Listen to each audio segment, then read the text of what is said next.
Tash. Welcome. Quarterfinal week. 3 guys, many games. Big weekend of games. We're back for a recap of the quarterfinals. Some at Hofstra, some at Towson. And then we'll talk about what's left for the Final Four with the GOAT, Vinny Sombrato. Good to be here. And the legend, Rob Smalley, whose legend only grows stronger by the day. You gosh right, brother. Well, good to be here, guys. Good to be here. It was a big. See, he's a busy man. He's a busy man go. right away. I think he tells people to call him right at Here we go. Here he goes, This is how he starts, Come right? on. Mr. Busy Man. Go ahead, guys. I'm ready. So you're ready, okay? So tell us. We had the big box. Saturday's quarterfinal started at Hofstra. Big weekend at Hofstra. Big crowd. We got going there early. It was a little weird, the tailgates. I got to be honest. When I showed up, I got there maybe an hour before game time, but the tailgates were really spread out. You couldn't see them. They weren't anywhere to be found, in the main part of Hofstra. I thought that was a little strange. Yeah. For the quarters, though, I spoke to one of the ADs who they have to put them all the way in the back, because they didn't want to defer to the parking. It was like a complete sellout. 12,000 people in and out, like that. It was a tremendous day going up there, the box. We had the big suite. We had all kinds of accolades. Like Vinny said, just to get into the suite, you had to be like an icon. I mean, forget it. You had to put your resume in for this kid. 3-time All-American doesn't even get you in.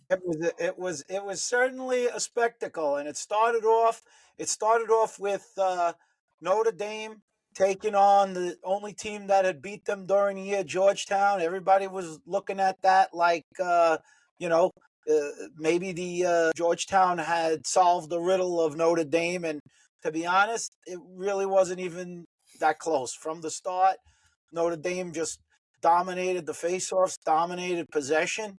And to be honest, it could have been worse in the first half. And they never really looked back. What'd you think, Vin?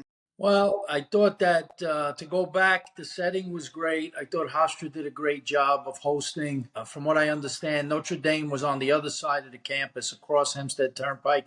They had a huge pregame going on over there. The other schools were more on the side of the stadium and spread out, but it was really well attended. The energy was there. There was a lot of talk during the week of bad weather, but the weather was perfect. I mean, the sun never really poked through, but I think as a player, it was a great weather day to play. No sun in your eyes. Depending on what time you're playing at Hofstra, if the sun's out, you could have sun in your eyes, the goalies, So I think that all worked in favor of the day. So, but to tell you about the first game, the Notre Dame, we have our picks that we usually do. And Notre Dame was a 4.5 goal favorite, which sounded like a lot considering that they had beaten Notre Dame by a goal very early in the year. But the tone was set from the first face-off. The ball got pulled out. Georgetown got it. The guy picked up the ball. And as usual, there were guys, I think it was a Kavanaugh, came running off the restraining line, checked the guy, ball went loose. They got a possession, and boom, they scored a goal. So that started the party, so to speak. And from there, Notre Dame just kind of wore them down. Their defense was pretty stellar. Georgetown has some tremendous shooters. That was evidenced at the end of the game. But by that time, the game was kind of out of hand. But they opened up, I guess, an 8 or 9 goal lead at some point. Never looked back. He emptied the bench, which I thought was smart. Don't take any chances to get anybody hurt. Enterman was, I don't know how many saves he had on the day statistically. He didn't have to really make that many. He didn't have to be spectacular on Saturday. He made, the saves he had to. He didn't look like he let any easy ones in, but he wasn't in one of his best games. I think he might even agree with me on that. Overall, a great effort. Scoring spread out fairly good. Chris Kavanaugh had a day. He emerged. I mean, he's the younger brother. and he really did a job. I think he set a Notre Dame record for points in a playoff game. I think he had 8 points on the day. He was really playing well. He got underneath guys. He made great passes. He finished on the crease, brother to brother play. And Pat did his typical thing. Still had, I guess he must have had at least 4 to 5 points also. Well, And then after that, Georgetown's, they're missing their face-off guy. So it starts off like that. He's not playing their main face-off guy. And it's kind of hard to win a lacrosse. I would say that Notre Dame probably had the ball 23 to 25 minutes of the first half. yeah, Kind of they hard to possessed the win ball. it's Yeah. kind of hard to win a lacrosse game when you've played offense for about 5 minutes for the whole half, you know. And to be honest, like I said, I think they should have been ahead a lot more by halftime. To be honest, no. Well, yeah, listen, they know how to grind you out. It looked like the Ball versus Lynch face-off matchup, which was two former Chaminade kids, right, going head to head. Unfortunately, Ball, I think they said he tweaked his calf muscle or something the previous week. He's a gamer. He tried to get out there. I think he did take a couple, but he just wasn't up to it. And especially when you're going against a kid like Lynch, who doesn't necessarily win the clamp a lot of times, and yet he can scrap for the ball. So if you're not 100% and you can't scrap with him, you're going to have a problem. And then on top of it, like I said, if you're winning it going back to your defense, then you got to deal with that attack that really rides so hard. So I they mean, did a great job. Look, Notre Dame got a big lead before Smalley even could get a pretzel. yeah, he They barely basically had The food was Smalley great. The barely. box. The food was great. We had everything rolling. We had spring rolls. We had the Godfather sandwiches. We had pretzels. We had sushi. My God, it was great. That's what I live for. I live for the they had the food, cookie plate too. The cookie plate. the pastry plate too. Yeah. Yeah. Oh my Yeah, it was God, it was a good day, and like you said, it kicked off with a great game. Getting to see the number one seeded team play was great, and they handled their business. Smalley is sporting that Maryland hat. The best was yet to come because the next game was a barn burner, and I guess you would say maybe not to him because he picked Maryland all along. Maryland, they came to play. And not that Duke didn't come to play. They put forth a great effort, but the other team responded, considering there were a lot of people that complained about Maryland even making the tournament, and getting a seed. But they proved their worth. They had a great game plan. Coach Tills and his staff, Bernhard, the offensive coach, did a great job. They do it by committee. They got the job done. And again, we just talked about possessions. Their face-off guy was incredible. I mean, I think 20 for 29 on the day. I think 5 of those face-offs maybe Duke got in the first quarter, So after that first quarter, the possession time was very tilted towards Maryland, or at least possessions. They were getting first possessions after goals. It's hard to go on runs when you're not getting face-offs in this game, and especially against a team like Maryland, if you don't get the next face-off, they're pretty methodical at, running that shot clock. Duke's strength is that Nasos had a fantastic career. I think he won over 1,000 face-offs in his career. But he just, he's been nagging injuries all year, kind of caught up with him a little bit. And, like I said, the guy Weirman, he's been a phenomenal guy for Maryland. Maybe some was saying their best face-off guy ever. And he not only won face-offs, he scored 2 goals. When they were down 3-0, he made a goal. When they got down again, he made another goal. Those stemmed the tide. That you're on the verge almost. Seems like a team could start getting blown out. And next thing you know, you get a couple goals from an unlikely source, and now you're fighting back. And they got behind again after that, and they fought back again. So credit them with sticking to their plan. Credit them with not panicking.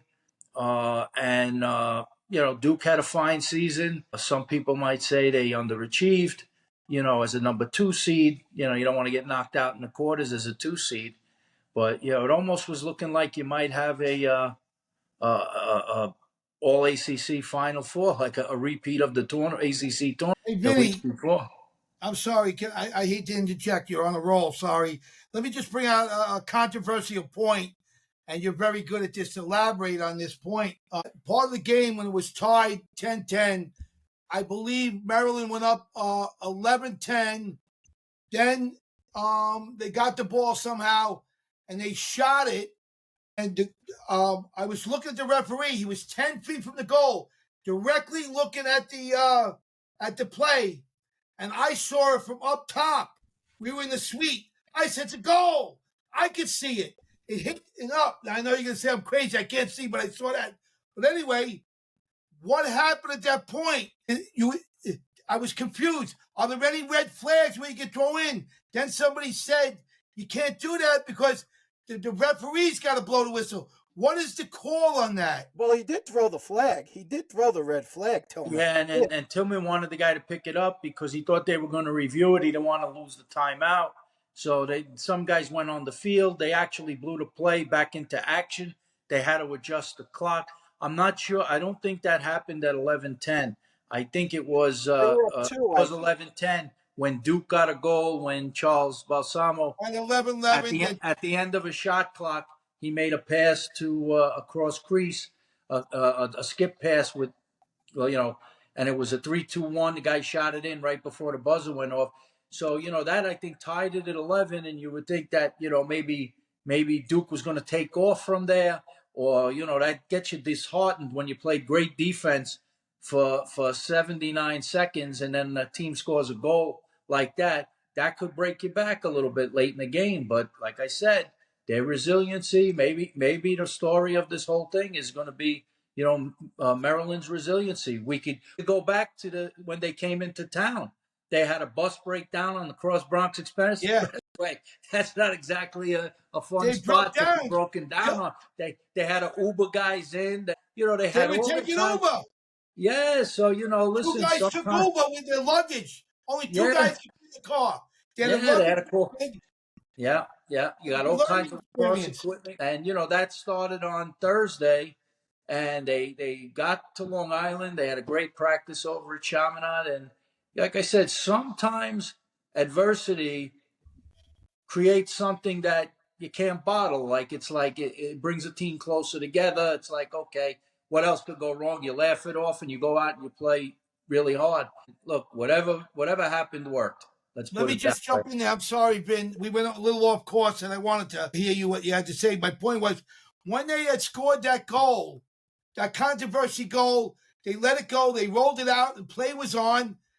The Maryland players were jumping in the air. Everybody was going crazy. They were jumping. They might have been on the field a little bit. And then apparently one of the coaches had ran into a Duke player on the field at that time. So at the end of the game, I'm going to read you some quotes that Danowski said. Mm-hmm. Here's what he said. And I'll show you. Can I get him? Can you see it? You can't really see it. You can read it. Okay. I hate replay. I don't like it in any sport. And then they go like this. Then he writes this. I think we are all human, and we were playing a game to me. There's no place in the sport for technology, but I get it. We have to keep up with the times, but the whole team jumped on the field. We were playing a game. The coaches ran into our players. That's not a great look for our game, but this is what it is. So in other words, he was looking at what that was. He wasn't looking at, well, let's review the play because he don't like that. Well, I mean, look, the one thing I'll say about that is I don't know the protocol of on a situation of why do you have the challenge flag? He threw the challenge flag right away. Why they didn't blow the whistle immediately and they made Duke clear the ball? But once they cleared the ball, they stopped it. Now, if Tillman was on the field and a guy bumped into him or whatever, I don't think that. They tried to get away with it, Stephen. The problem would have been if they didn't stop it somehow, and Duke would have went down on a fast break and scored a goal. Then what do? How do you unravel that one? That was wrong on the referees. I don't want to pick on him, but he saw it and he should have blew the whistle. Yeah, he tried to get away with it. It was close enough that they had to stop. I don't agree with Coach Danowski on the aspect of the technology because you have this technology and you want to get it right. The idea is to try to get it right. That's in any sport, in A year football. ago, he stepped in the crease. He Well, wouldn't have gone to the Final Four. He well, stepped in the crease with a goal. Got a yeah, goal a year ago. he benefited in that time, and it didn't benefit him to have it this time. But Well, he the, didn't benefit that time. He benefited because there was no replay right, last year. that's what I mean. He Had there been benefited a because replay, well, yes, right, right. Well, there's nothing to say they still wouldn't have won last year because it would have disallowed no, it a would have just goal. been a possession. But Right. look, So, I think you're right. Major sports, everybody's going to replay in every major sport. You want to get things right. You don't want to lose because of human error. If you have an ability to review, but the process has to be better. Nobody seems to know exactly, including the refs, what the process is. That's It's all over the that's place. the issue. It's the 21st they should have century. never blown that play in. It was close enough of a shot that you had to have thought to look at. That's not a speed whistle to blow it in. Look, in the end of They the should have day, blew it right away, Steven. I think The guy Yes, saw yes. it. I He think they saw it rip into the net. I think they got And it I Well, right. disagree. He saw that. I don't think he saw it because he called it no goal. If he saw it, he would have called it a goal. He He was didn't see looking it. right at it, He didn't Vinny. see it. If he He called was. it no, I but disagree with you on that. okay. So I disagree with you. I think if he saw it, he would have called it a goal. I'd like But to he give a didn't see lie it. detector test. Well, He so was you looking think right at it. the guy was It's cheap. fixing the game. The guy was calling it, even though he saw it, he was calling it no goal. No, but then how are people saying? People were yelling at the Duke coach saying that he was a sore loser. Listen, because he took a position on the technology and it didn't work to his favor. I understand. He said I what he mean, can't said. you get it right? You had 40 years in the game, and you Listen, can't look at a okay, play. all right, slow down, take it easy. Let me tell you Take this. it easy. So It's there was stupid. there was more than just that play over the weekend. In the Virginia game, which we'll get to that Yeah, game, we'll get to that one. right? You had a goal that they called a goal. They reviewed it. Even with the review, it was so close. I don't know how you couldn't tell. So you say, okay, I think the rule is that if they can't make a real determination on the review, they go with the original call. So the original call was called a goal on the Millen goal, right? The original call was a goal. They Ah, looked at it 9 different ways. They couldn't really tell definitively whether or not his foot was in the crease or well, not. he was in the And crease. well, That's what he okay, was. but All right. apparently Well, they He didn't was think in the so. we'll crease get by to that. far. It wasn't close. Before we could talk about All the right, let's calls. finish I the want other. to know about the Maryland game because I think that's going to overshadow. Don't overshadow a tremendous effort by Maryland. What the face-off kid did was unbelievable. I mean, he's scoring goals when they're struggling on offense. He's dominating possessions. Like Vinny said, he turned to Thomas O'Connell.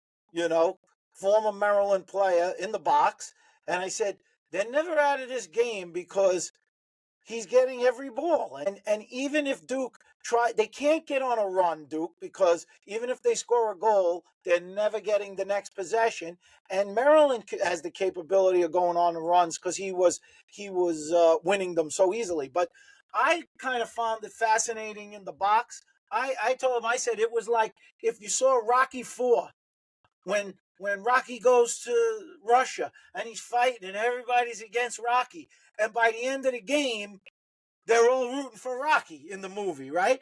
That's what it was like in the box. It was like there were neutral people. There weren't so much, one way. There might have been a little one way or another, but everybody was fairly neutral. But by the end of that game, it seemed like the box was really pouring on for Maryland. They really, the effort made them really turn it Tillman, on, I love you, baby. right? Tillman, you're the man.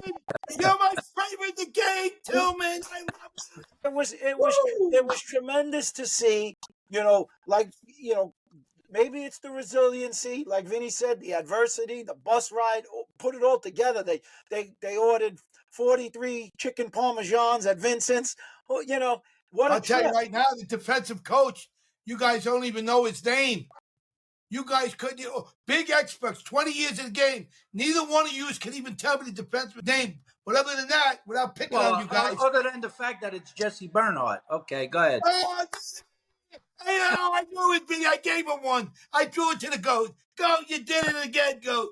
But no, he actually coached it. I have to say, that guy, I hate to do it. That guy's going to be up for a head coaching job. That was to me the greatest defensive job I personally have ever seen in the game to stop Duke. You guys are the experts. I don't know. I cannot believe they were up 6-3. And I said, this game is over. They got no rhythm, no nothing. And they stunned them. And don't forget another thing to add in. And for a guy dealing with adversity, was injured, lost a year in school, came back, looked a little shaky at times. The goalie, he came up big. He made a Goalie lot played of good. he made a Yeah. lot of great saves, that kid, and he really stepped up when he needed to for them too, because Duke was coming. They kept the heat on, and he rose to the occasion as well. You know. Yeah, That and was look, an amazing game, brother. Go they're ahead. a number 2 seed for a reason. But I thought, um, I think my friend Rob Smalley predicted a Zappatella O'Neal matchup, which didn't go that way. They actually put Zappatella on the other guy, on Zawada, and it was a good plan because they figured Brennan may get his anyway. Put Zappatella so he doesn't on Zawada, who handled the ball.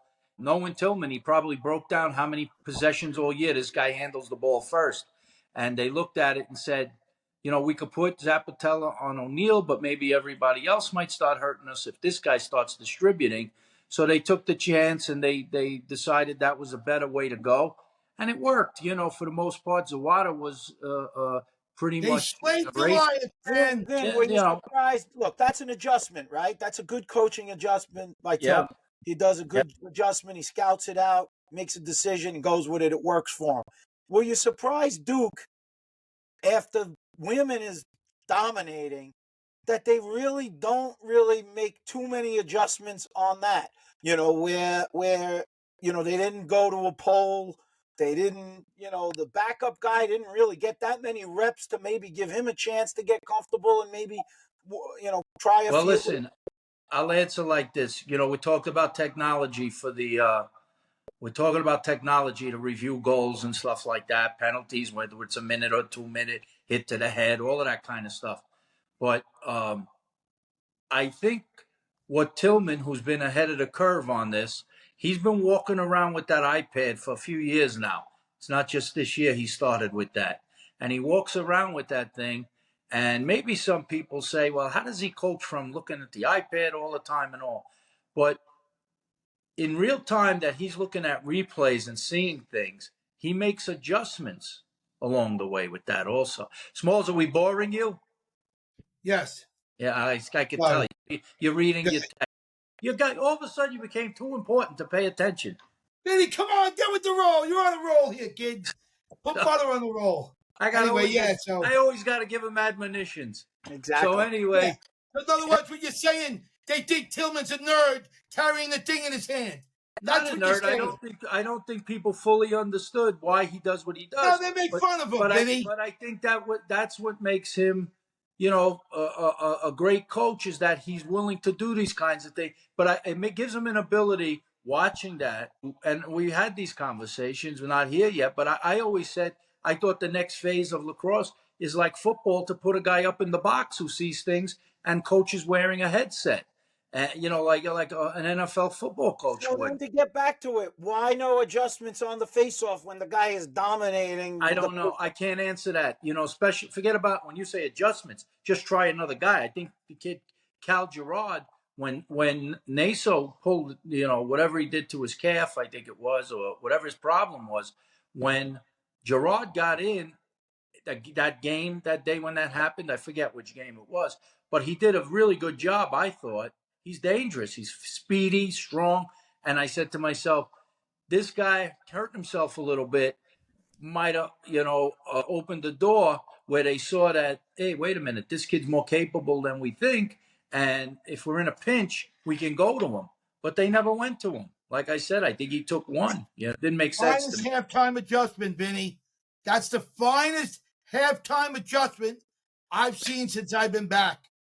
That was amazing. They slayed the dragon, give it to Duke. And another thing, I want to give a shout out to all the kids from Duke, the coaching staff. They love to beat them. Brennan O'Neill is still number one in my book in the world. Anybody who wants to get down on him, he didn't do this, he didn't do that, go stand online behind him because he'd be my number one pick for the next 10 years. He's a generational player, and you'll appreciate him in the pro league even more. He didn't win it. It happens. It's hard to win, Vinny. I used to get on you. I said, Vinny, you're a Hall of Famer. You never won in college. I used to pick on you all the time. He played with guys who couldn't catch, though. Come on. I understand he played after, but no, my only knock on Vinny. And I love him to death. He's been such an inspiration to me in life. I said, but he never won in college. So that's all. Look, Brennan, I think he established a great legacy. He's an elite player. Not only what he did the past summer, with the world team and all what he did, that was outrageous, and to capture the gold, he was a big part of that team, obviously. But he's been a big part of Duke since he stepped on campus. He's had tremendous pressure on him. There's teams out to stop him. Yeah, no matter what he does, he's criticized, it seems. But that comes with the I want to say it differently than Vinny because he's being nice. And it is true. Brennan O'Neill is a tremendous player. And he's certainly, likely over the last 4 years, probably the best player we've seen. But it's a team game. So that being said, I'm not putting it on Brennan O'Neill, but I will say Duke, for their recruits and everybody that they have and their coaching staff and their organization and their school, they underachieved over the last 4 years. How could we say that they didn't? I mean, for them not to win at least one championship with those guys and that team, that's tough to walk away with that. There's expectations. Notre Dame's going to potentially walk away with 2. And think about how special it is for the teams like the Syracuse teams in the late 80s, tripping on 90s, and the Princeton teams in the 90s, and the Hopkins team in the early 80s to win 3, or late 70s, I'm sorry, to win 3. It shows you how tough it was. 3 in a row is unbelievable. Yeah. The talent is more spread right now. I'd say it's not as concentrated as it was on certain teams, but it's always hard to win these things. It's always very difficult. How about the defenseman from Duke, Vinny? I want to give a shout out to him and the fall of Kenny Brower. I mean, what more can you say about that kid? Yeah, that great kid is amazing. He's one of the all-time greats in the game. Listen, you're like when the good humor truck goes by. You got a greatest of all time every other week. You go from one guy to the other being the best. He's a very good player, excellent player. He gave them 4 good years. I mean, I don't think Danowski has any complaints with how that kid showed up. I remember him from high school. I think he started at Kellenberg and he tore his ACL and then he went back to Massapequa. There's a kid tore his ACL and I'm pretty sure he tore his ACL in high school and he overcame that and he's a physical specimen. He's a very tough player, picks up balls. There was just some ingredient missing with that team. It's hard to put your finger on it, but I don't want to be too critical and point fingers. I do, Vinny. I do. I want to be critical. I want to go opposite you because I love you, but I want to go right to Matt Danowski, right to the head of the snake. And this is what I want to say to Matt Danowski. The guy lost a big game. I see on the internet, everybody's on the kid. Here's what I'll say to him. God bless you, Matt. You got a great future. You're trying. Maybe he'll get a job without his dad one day and he'll rise again in another fashion. He's a learning experience for a kid. So I just want to say, you know what?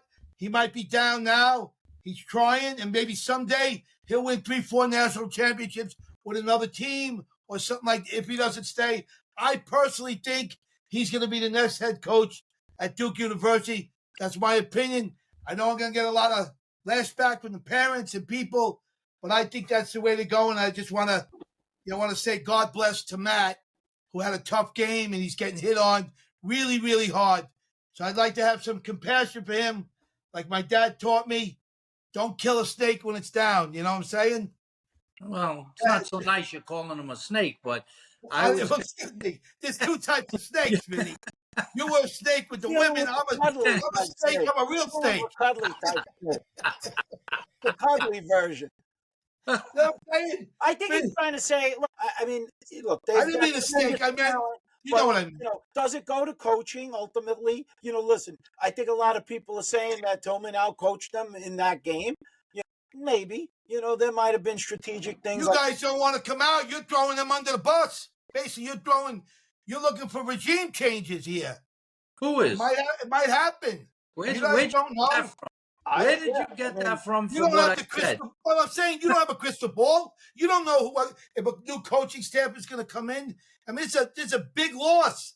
It's a big loss. How are you bringing up coaching staff, regime changes, and everything based on what Mayo Steven just said? Where'd you Hey, get that from? I You had you you spaghetti. went from see. There's your tell. There's your tell. Well, That's Vinny, in I'll tell your you how I head. So did it. now you're saying it, and I you had project spaghetti it onto squash me. today. If I thought that, I would say it. But I'm I'm not telling picking you, on you. I'm just could saying the could internet. could they have could they have done a better job coaching that particular day and maybe throughout the season? I'm sure they're going to self-analyze too and do that.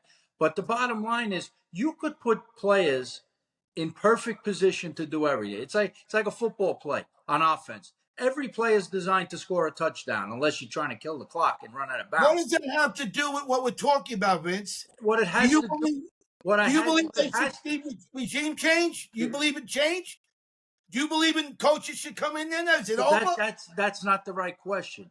The right question is not, do I believe in change? I think you have in change in terms of adjustments in the game, different styles. Yes, I believe that you got to The adapt. internet is You attacking got to them. adapt to what you have. Now I, the coaching staff at Duke was comfortable with what they had. They didn't go into that game the second seed of the whole thing because they're some kind of failure. They've had games where they blew top no. teams out. So sometimes it works, sometimes it doesn't work. If I had to be critical, I would say I think they have to do a better job of in-game coaching where they have to go on the fly and make some adjustments. The parents are livid. Whether it's change who covers who, whether to move Brennan up take him out of the box, whether it is to mix him up, make him come from X, do whatever you can to get that guy. Listen, I think they said he never took a shot again. 6:32 left in the game on. He never even took another shot. well, they were And I coming remember early, him, but they were right? coming early. Wait. He just made that's a negative state. So he's saying something. Let's look at the game. He was double teamed. It's a team sport. Well, if maybe you let me finish a sentence, I All would right, tell go you. ahead, no. I said the game, what Maryland did was, he didn't get a shot because he didn't want to take a shot. He take a shot anytime his hands are free. But he did get the ball in that 6 minutes and 32 seconds in the game. He had it in his stick a number of times, and what we call flushed it out of his stick. Yeah. Whether they ran a double at him, whether he was pressured, he was in a bad spot, so he threw it to a guy who was more open, who he thought could redirect it. He was playing the game the way he plays the game. Now, some people will say he don't play the game. He's not unleashed. It's not like he's King Kong and you got a little chains on him, because you'd rather run your regular offense with Duke because you think everybody else is capable, which they definitely do have a lot of other capable guys. But at the end of the day, attack, Dyson Williams scored 6 goals. O'Neal had 3 goals. Balsamo had a goal, makes it 10. What they have, 11 on the day? Yeah. So 4 guys scored. So that tells you McAdory didn't score. Why Right. didn't McAdory score? Everybody's looking at Brendan O'Neal. Why did McAdory score? He didn't have the number one on him. And He didn't have Zapata on Zawada was him. quiet also. The water, you could maybe say, okay, you had one of the best defenders in the game, the front runner to get the Schmeisser Cup, best defenseman in the country. It was good game planning versus not so good game planning. Well, here's what I'm asking you. I want to get right to the head of it. I want Steven short answers. I want to, if you're the general manager and it's a football sport like that with all the high end coaches and high end money people, and you're a general manager, do you go for a new coach in the game. Is that what you're going to look for? No. What I'm saying is this. We had part of this conversation earlier was whether they scored a goal or didn't, Maryland, when it hit the crossbar, the net, whatever you want to call it, they reviewed it and it was a goal. It's a game of inches. So you're great if that ball don't go in and Duke wins by 2 goals. They had a great game plan. Tillman tried. His plan wasn't good enough, but it counted. So now we're looking at the opposite side of it. That's sports. Anybody could sit down in Monday morning quarterback and micromanage a game. But, no, but hold I'm on, not Vinny. talking That's about it. I'm not talking about I'm not talking about one particular game with Brennan O'Neill. I'm talking about over his career, whether or not when it just didn't seem to be his day. Could well, I'm Duke talking about have the done? coach. I understand that, but I'm Could talking they about have the done coach. some better things to get him involved better, free him up better, play him in a different spot? Those are all the questions. Now they know him a lot better than we know him because he practices with them every day. So maybe they try these things in practice and they don't think they can work. Those are decisions they make. But from a Here's my winning, opinion what but I'm but going to but give look, you about he the didn't win. coaches. He didn't grab the brass ring, right? He didn't grab the brass ring. But their winning percentage over the guys' 4 years is tremendous. They All right, might here's have the best record over the 4. yeah. And Maryland had a run of an undefeated season and everything. But I'd like to see whatever Duke's 4-year record was matched against anybody else in Division One.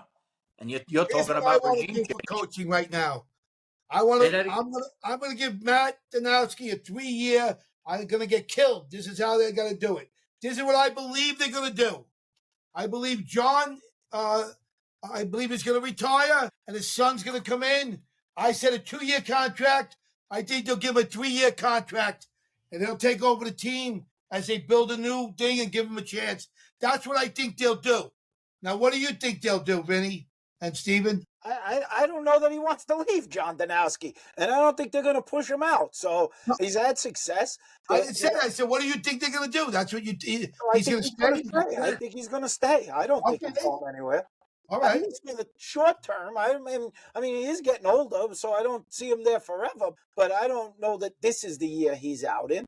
I think he's got some coaching left in him. And Vinny, what do you think?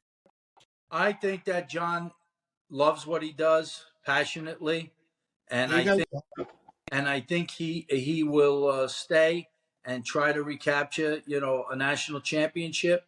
But I think that just like any player after a season has to self-reflect, he needs to do some self-reflection too about his coaching and why they're not grabbing the brass ring with the talent he has. Because if he doesn't do that, then that's another story. Then he wouldn't really be doing his job, would he? He's got to do the same thing a player would do. Player plays a season and they say, "Where was I?" Look, my guess, like most of these teams, a season ends for them. There's only one champ. So what are we going to do? Every team that doesn't win the championship, we criticize the coach and say, let's replace the guy? Or do we say, they're on a good path, they just fell short? So, consistency matters, and they've been consistently very good. Now, you could argue Duke gets most of the time the best players. Their roster's chock full of 4- and 5-star players. So more is expected of them. It's so hard to win. All due respect to those guys, it's so hard to win. Brennan O'Neill became the Christian Leitner of lacrosse. How do you? That's a wild statement. What do you mean? Don't you remember Christian Leitner at Duke? Yeah, everybody hated Christian Leitner. Yeah, right. but the difference is he won 3 championships or 2 championships. He did. But what I'm saying is people love to root against him. People love to root against. That's why you said about it. You made the comment that in the box, the momentum was swinging towards Maryland because they were the underdog and they saw it was like a special day for them to win that game. Listen, we saw John Tillman after the game. You posted a photo on Instagram. We went and said hello, and the guy was beaming. I don't think he smiled that much when he won the national championship because might be his best work. That was when he won the undefeated Steven, I want to hear Steven elaborate on that. No, I mean, look at the team he has. They're a great bunch of kids. They're grinders. They work hard. But you're not seeing a Rambo on that field. You're not seeing a Wisnauskas. You're not seeing a Bernhardt. These are not that. He didn't have that guy, and yet he still got them there. I felt so bad. That was a crushing loss. Oh, it was crushing. I felt bad for them. Honest to God, I was hurting. I was really hurting, like that. The pain that those guys would do, because we have family members. My cousin Balsamo, our cousin's there, We love the Balsamo, the aunts and uncles, the grandparents, all the parents that went there. My God, it's very hard to lose. It's hard to lose. Look, God bless them, man. I don't know. at the end of the day, they did what they could. They have done things better, no question. Every team that loses a game, even when I won games, I wondered what I could do better. What, you can't be satisfied with where you are. You got to always strive to get better and better and better, because if you're not, the other team is doing it. Somebody else is out there doing it. It goes for individuals, it goes for teams, it goes for coaches, it goes for everything. There's only one other player that had more achievements in college. Not wins. I didn't say the final. I didn't say than Brendan O'Neill. There's only one other player that had more points altogether. He won the Tour-a-thon. How many people win the Tour-a-thon? There we go, the Tour-a-thon. You love what I say. You're getting closer. Tour-a-thon. I can't. It's like I'm drinking water. Well, I'll tell you one. I'll give you another guy. You want me to hear the guy? Yeah. Pennell. He won the Tour-a-thon. He could have won it twice.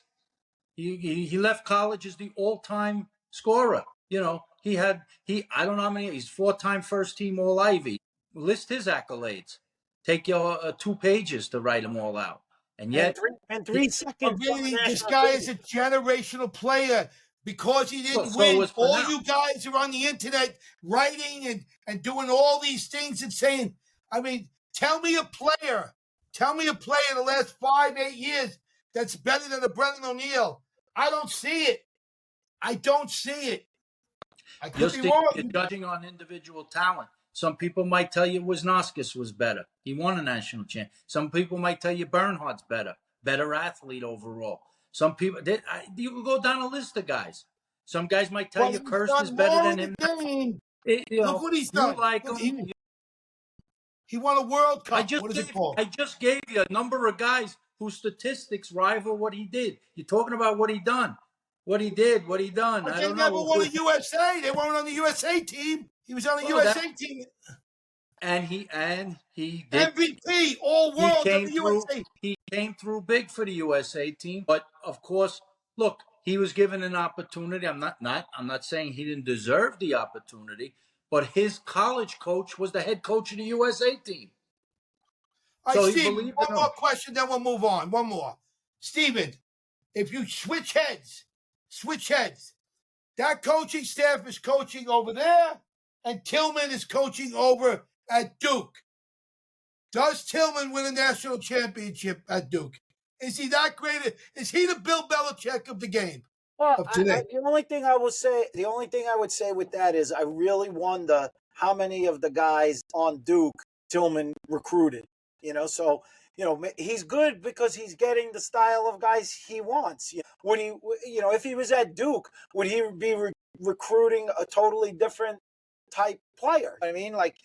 If you're saying step in and just switch sidelines, that's an interesting question. Obviously, it never would happen, but I don't know. Listen, guys look for different things in players. It just might be different. If Tillman was to take over Duke, the team might look totally different. The style might be different. He's got his style.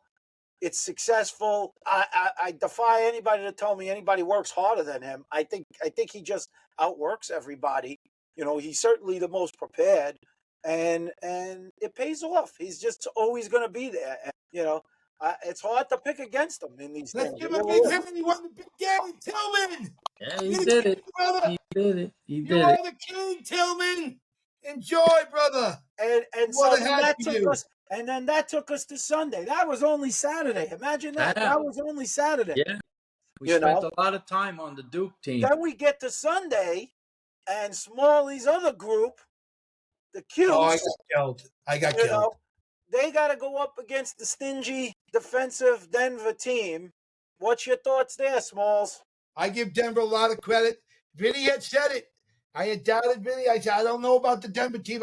He said their defense is tough. And Vinny had them. It was such a tough game. 10-8. What was it? 10-8, 11-8? What was it? I think it was 10-8. I'll tell you who played unbelievable in that game. And to me, the kid Fish, we call him Fish because he's in the fish business. But Mike Leo, guy had 3 goals in an 8-goal game, all defense. It was so hard. It was so hard. I was crushed. I wanted Cuse. I did want Cuse. Well, Denver, the face-off guy for Denver, did a great job because that Syracuse guy's tough on the draws. That was a great matchup. I think he got the best of him. I don't know what the stats were, but they're prone to say on TV, Quint, and not every face-off is created equal. Just like not every goal is the same.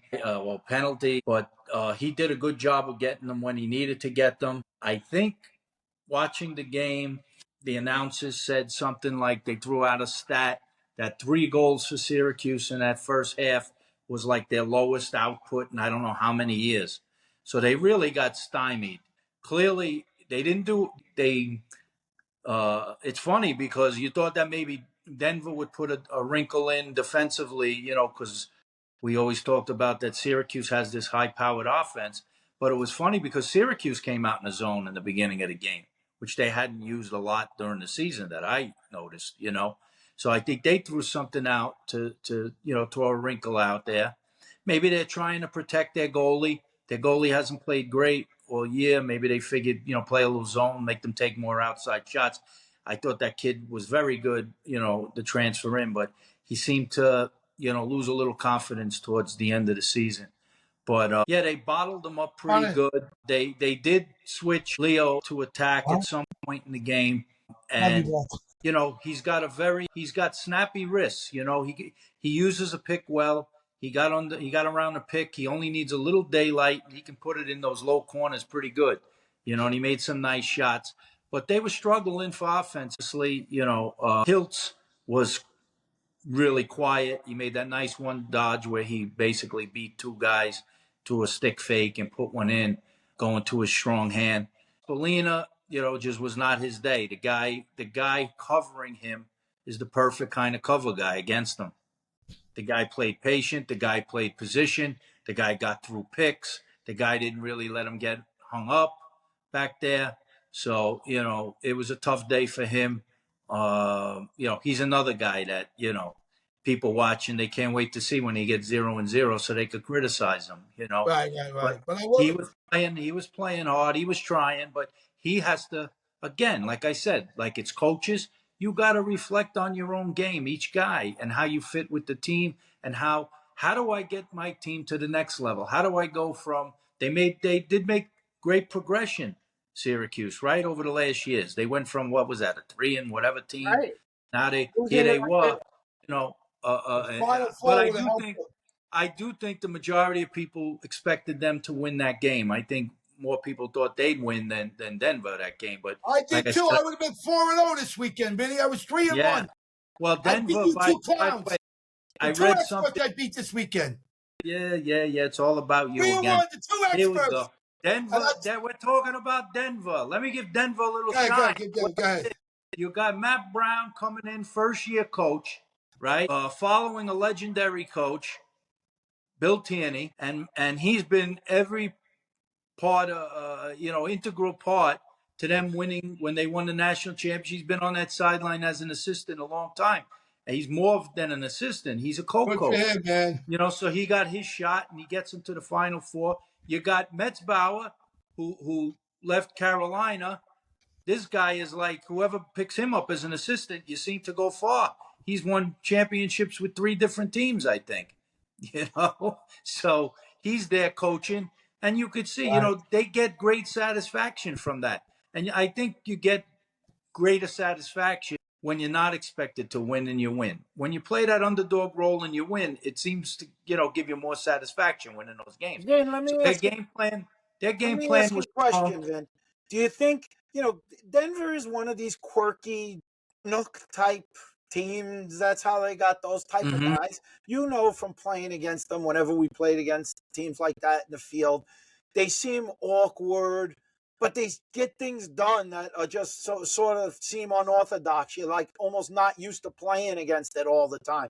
Do you think maybe that took Syracuse, by surprise a little bit? Some of these guys, how crafty they are. I mean, I know they play with guys. Obviously, they have a number of Canadians on their own team, but sometimes those Western Canadian guys are funny to play against. They look Yeah, no, funny. I think, look, they got goals in many different ways, and some crazy goals. And end of the shot clock, they had to review that one. The guy put one in right at the end of a shot clock. They manufactured goals, but I would say that when I look at Syracuse, they got a lot of talent. They got tremendous stick work, but I don't know. They just look a little more like They're small. a very skilled high school team. Yeah, it's like they don't have those big. Like last year, I think they had one of the other Curse was on the team, and then Yes, they ended up putting him in midfield, and he was coming like a bat out of hell in the games. Down the middle, which opened up a lot of things for guys. So maybe they need a little more size. I think that some of the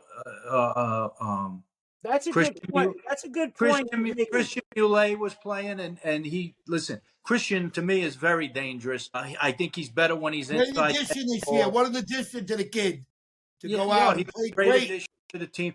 Great I addition. just watching him play definitely was nicked up. He's been, he took some hits this year.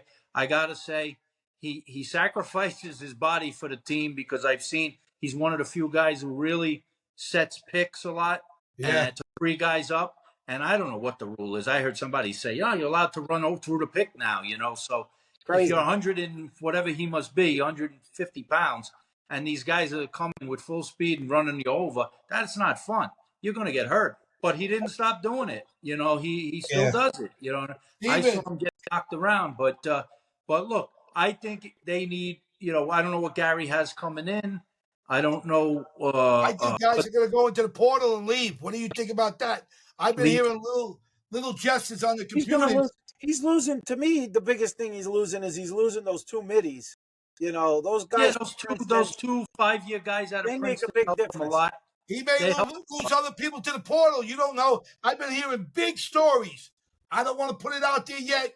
Big stories that he's going to lose some big We time got people. Adam Schefter over here. No, I can't. I'm not giving up that information right now. I don't want to put that out. That's not nice. That's why We're He's not gonna. asking you to. It's same with Adam speculation. Schefter. They call you for your opinion on the things. They don't call me for nothing. I'm new in the sport.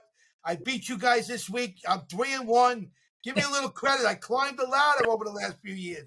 You're Yeah, playing well, 40 years in the sport. You bring the Joker in. considering your last place every year so far, you're doing great.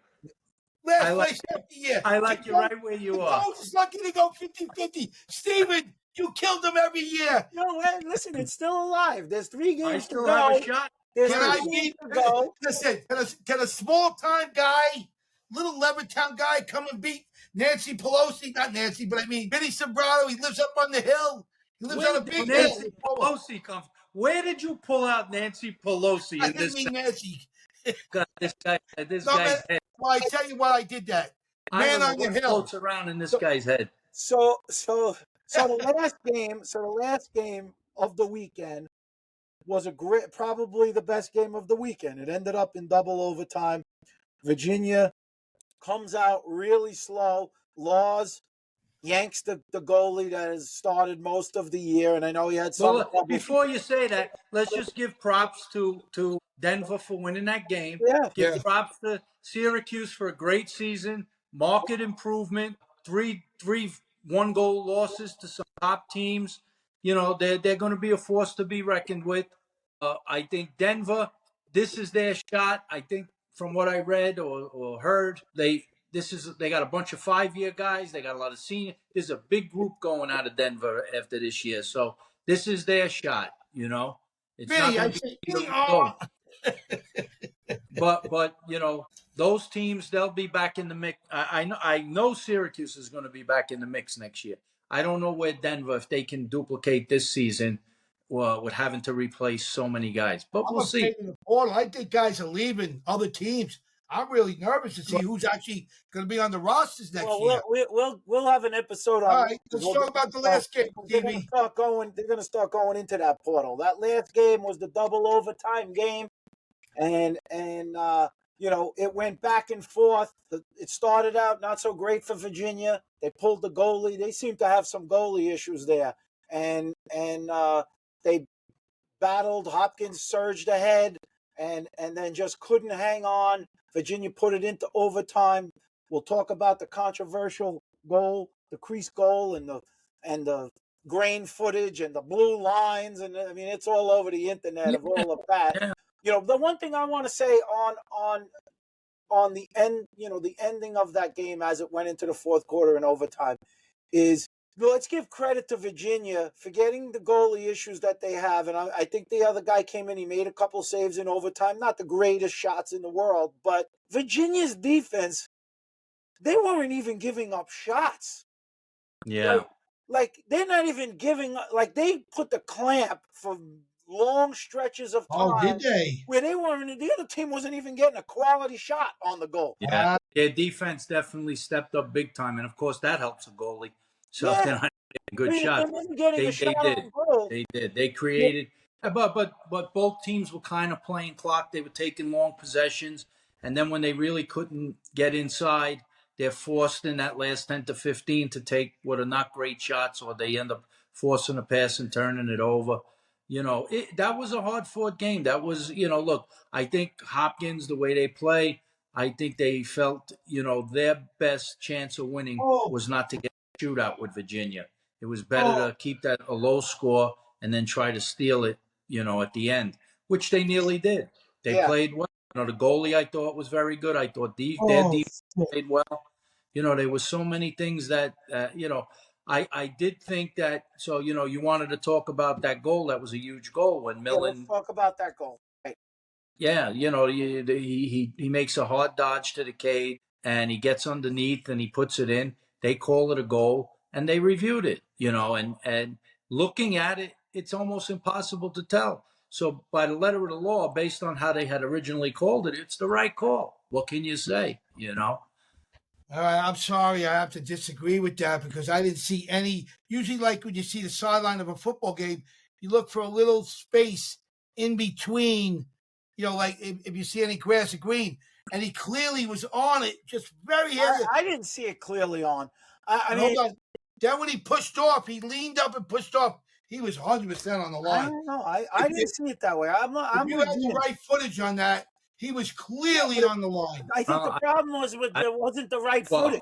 That's the problem. We don't have a replay. We got a guy with a little screen. They decided to get replay this year. You got a guy with a little screen in the sun. He's looking like a geek. He's looking like this. He's looking on the screen. That's something. Can't even see it on the line. 40 years to get technology, and the guy's got a little computer in the sun. It should be back in a black light, covered up, and there he is. Can't see it. Stupidest thing I've ever seen. I think worse, there's that problem. That's a problem. But the other problem is, for whatever reason, the camera angles were not really that good either. So they got to, that must be facility to facility. But again, he's arguing that it was not a goal. He was definitely in the crease. Could never say that he was definitely in the crease. And the original call was a goal. So if the original call was a goal, you got to let it stand by the rule. It stand, right? Just like if you guys saying you're not correct. We're talking about having the right protocol and the right equipment where it's technology. It's not that hard to take a little computer. Well, let me ask you this, Vin. Stupid. No, apparently let me ask you this. NCAA don't run it right. Let me run it. Let me run it. Let me get it on the board here and run it. He's going to run the NCAA now. Yeah. Let me I think they should use. You know what they should use to do that? Nancy Pelosi. Yeah. let me ask you this, Vin. We know it counted as a goal, and we all saw it. If they would have ruled it not a goal, did you see anything there that would have overruled it not being a goal? If it was, then it would have stayed as not a goal. I mean, you'd have to say you couldn't. There was no way to determine based on what you saw there. You could change it without dispute. That's why we have technology. Yeah, but the technology We doesn't always need do to it. grow. We need to get some professional people in that area where we can have a computer when we go in the Listen, box. Not a slow guy down, runs the slow sideline down, with his slow thumb. down, Yeah, slow but down. here's the Slow thing. down. Wait. Slow That's down. the I problem. want You to guys put will You I had want problem. to those put Paulie. glasses on when you reviewed it. Yeah. Were you You wearing have those the glasses when problem. you reviewed the call? 40 All I years can tell later, you you is, guy don't get look, it. It's it's the But terrible. first. here's the It's the rule, first. Smalls. Here's the It, rule. The rule is this: the fact that you could see one thing and I could see another thing is not indisputable. The call has to be to a point where it's indisputable. And I didn't see where it was totally perfectly on the line where I looked the way that was. I didn't see it that way. It was look, very close. they did. This is the first year they're using replay for these things, right? It's the first year. They'll get better at it. Maybe they'll learn from it. Maybe they'll say we need better cameras. We need a different way to do it. I don't know, but it's only the Maybe first they'll year. put something in the net. Focus Really, it the down. camera looked like a 1920 camera. You couldn't even see it. It looked like grass grains. What? Are you kidding me? It was terrible. That's how we got to grow. That's what we got to talk about. We got to grow the sport like that. That should never be questioned. There's too much shit going near a goal. Here's I'm not here's going to blame the refs or blame everybody. here's We the have other the thing. technology. I can go to the moon tomorrow. If I want to go to the Here- moon tomorrow, I go to the fucking moon. I Here's mean, the, we can't even get a goal right in the game. here's the other thing I don't. Some people think you are on the moon. Yeah, or Yeah. came back from it. Well, Here's the other thing I didn't like in the there Hopkins, they had a number of chances. They had a number of chances to won. win that game. Even in the overtimes. I don't like when I'm sorry. I didn't mean to. Go ahead. I'm I sorry. don't like, and sometimes you see this towards the end of a game where they say, all right, there's 30 seconds to go and you're holding for the last shot. Okay. You're holding for the last shot and a guy stands there till it's like 8 seconds to go and then he goes to the goal, Yeah. like I much rather them. What are they worried about? Play a regular offense. I never Right, see you're right. anybody get an actual quality shot when they just wait for the clock to go down and then they Correct. go. Because the defense is already. The defense is like, okay, they're watching the guy, and then they're like, okay, the time becomes on their side. Like, why are they never capable of like saying, You're okay, right. there's 40 seconds. Let's just keep playing our regular offense and You're right. then we I go agree. as off of the movement when it's happening. It just seemed maybe they're worried about seeing a clock. Maybe they should have a call from the sideline. I'll answer that for you from my perspective. Why? Every pass they throw, every ball that's in the air is a potential turnover. If one guy holds it, you're not going to throw it out of bounds. Let's start with that, which I saw this weekend. I saw a guy off a whistle throw a ball out of bounds. That's So true. I think there's something to be said to be conservative and start and run the one play, especially if you're playing to get to overtime or not. But you want to obviously score to win the game. But if you're not going to score, you do not want to leave the other team a chance to score. But So I think that's not great confidence in your offense. I'm not I disagreeing. mean, to me, if you got confidence in your offense, play your offense and score and win the game. Yeah, but I will. Right. I will say this. We talked about the Millen goal. Was he? By the way, you got to give the kid credit. He's a freshman. He played a tremendous game. Yeah. When Schellenberger was a little bit bottled up, that kid came to play. Cormier, he became the all-time goal scorer. He was off his game the other day. Shots he normally puts away. Quiet. I think he scored one goal in the game. And he had chances. It's not like they off. They didn't. He had chances. He just was a little bit off. I'm sure he'll rebound, but they're not losing confidence in that guy. He scored 223 goals in his career. But what I would say is, to me, if you want to talk about plays or controversial thing, I don't remember if it was an overtime or not, but I thought on a clear, I thought the Hopkins kid was running with the ball and a Virginia guy cross-checked him to the head, pushing him out of bounds there, and the kid got hurt a little bit. That, whether the ref... And they called it a loose ball? They called it the loose ball? Yeah, they called it out of bounds. Because he lost... Oh, no, I don't think he lost the ball. I think they called a loose ball push on that. They might have a push or something on they called a push. It was a cross-check to the head, clearly. Now, I didn't need too much review to see that. The kid came with a hand across the kid's head, and they didn't call it. Here you might have been with Hopkins with an extra man to win the game, So, look, even The other with thing, man, redoing everything. the game winning goal, by the way, it's funny, the game winning goal, because it was a totally an overtime type goal. It was Yeah, every man for himself. My guy ain't scoring. Schellenberg is running, and yeah. he runs the guy down the side. He turns around here, and nobody coming to help, Well, Let's get. I thought the kid did a great job. I thought the defense for Hopkins was very good. I'm sure the kid wishes he had that play back. He was below goal line extended, and he really leaned to go heavy on him for some Right. reason when he didn't need to do that. The guy was not a threat to either feed or score where he was Once he going. went behind, right. All he Exactly. needed to do was play position and get him Yeah. back there. And Schellenberger, to his credit, he saw the kid was overplaying. He put the brakes on, rolled back, and he shot a lefty shot. I mean, he's a two-handed player, but he's not a unbelievable two-handed player. He does most of his damage with his right hand. And he shot a short, whether he was aiming for that or not, it went in on the short side of the goalie and won the game. So, they all count. It was a hell of a play by a guy who it's his last year and the whole bit. It just seems like those guys come through when big time players make big time plays. I just remember Small saying at the beginning of the year, Dukes to lose. It was Dukes to lose, and the Mush did it again. Mushed Can another. Can I get something in here, like a cute thing here? Let me just see if it works here. Hold on, guys. 1 second. 1 second. Hold on. This is the guy who's complaining about technology. Well, here we go. Give it 1 minute. He's got his Tina Turner. Tillman, you're the best, baby. Simply the best. Tina Turner, Tillman. Woo! One more verse. Hug it off, guys. Ready? Are we going to make predictions, Steven? I think we could save it for later in the week, right? Okay.